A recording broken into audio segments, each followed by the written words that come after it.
অনেকদিন যাবৎ ফিগার পেইন্টিংয়ের কাজ করছিলাম, তাই আমার মনে হলো যে আজকে একটু ফুলের কোনো কাজ করা যেতে পারে। তো কি ফুলের কাজ করব?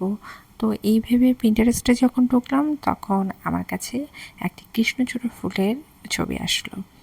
তো আমার মনে হলো যে কৃষ্ণচূড়া ফুলের কাজ আমি এর আগে কখনোই করি নাই, তো দেরি না করে শুরু করেই ফেলা উচিত।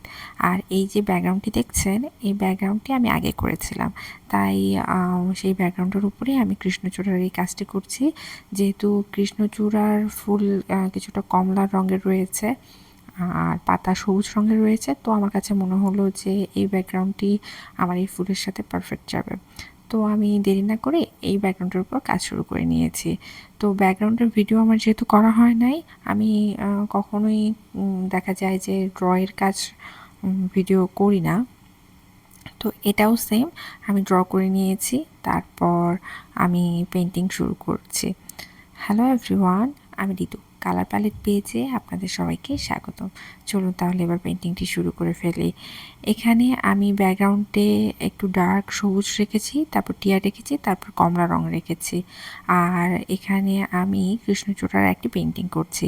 এখানে কৃষ্ণচূড়ার যে ফুলগুলো রয়েছে সেই ফুলের কাজগুলো আমি আগে করছি, সবুজের কাজটিকেও পরে করছি।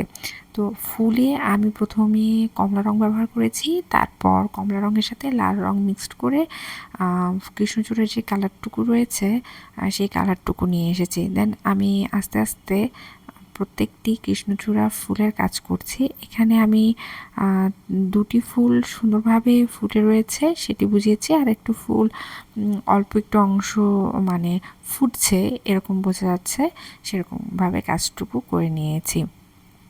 আবার কিছু কিছু ফুলে আমি একটু হলুদ হলুদ আবার রেখেছি। আর কৃষ্ণচূড়া ফুলের যে পাতাগুলো রয়েছে সেগুলো একটু ঝিরিঝিরি পাতা রয়েছে, সেই পাতাগুলো আমি সবুজ, আমার যে ব্যাকগ্রাউন্ডে সবুজটি রয়েছে তার থেকে আমি একটু ডার্ক সবুজ ব্যবহার করেছি, করে আমি ফুলের যে পাতার কাজগুলো করে নিয়েছি, এবং কিছু কলি রয়েছে সেই কলির কাজগুলো করে নিয়েছি।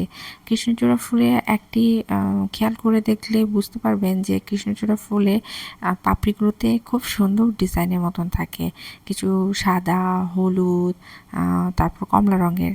তো আমি এখানে সেরকমভাবেই কাজ করে নিচ্ছি, কিছু কিছু সব পাতায় করিনি, একটা দুটো পাতায় করেছি। তারপরে একটু হলুদ রঙের ছিটা দিয়ে নিয়েছি, সরি হলুদ নয় কমলা রঙের, তারপর লাল রং আর ওই কমলা রং মিক্সড করে যে একটি কালার ব্যবহার করেছিলাম সেটি দিয়ে সবুজ রঙের যে ব্যাকগ্রাউন্ডটি রয়েছে তার চারপাশ দিয়ে একটু ডিজাইনের মতন করে নিয়েছি। আর কমলা রঙের যে বর্ডারটি রয়েছে সেটিতে সবুজ রং ব্যবহার করে করে নিয়েছি। আর তারপরে আমি জেল পেনের সাহায্যে একটু বলা যেতে পারে বর্ডার লাইনের মতন করে করে নিচ্ছি প্রত্যেকটি ব্যাকগ্রাউন্ডে। এটা আমার আসলে একটু শান্তির জন্যই বলা যেতে পারে। আর একটু টিয়া কালার ব্যবহার করে আমি যে ফুলের নিচের অংশগুলো রয়েছে সেগুলোতে আমি কাজ করে নিয়েছি। এই তো কাজ কিন্তু আমার শেষ।